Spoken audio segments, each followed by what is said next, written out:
guys, how are you? Hope you all are doing well. Today I am back with one of the most interesting video. In this video tutorial guys, we will learn how to remove a Microsoft account on your Windows 11.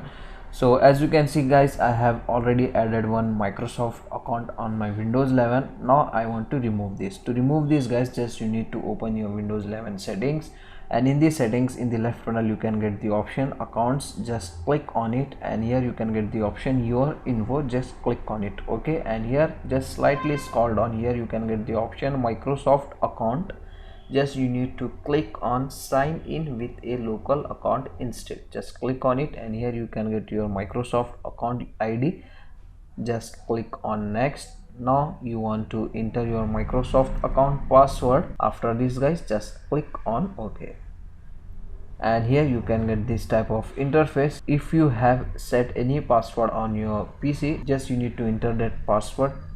After this guys, just click on next. In my case, I have not set any password. Just leave this blank and click on next, and here you can get the option sign out and finished. Just click on it, and now it will removing your Microsoft account from your Windows 11. So yeah guys, as you can see guys, the Microsoft account was removed from my Windows 11. So this is the very easy and very simple method to remove the Microsoft account on your Windows 11. So that's it for today guys, the short and very simple video. Hope you enjoy this. If you enjoy, please guys don't go back without like, share and subscribe to our channel. Thank you very much.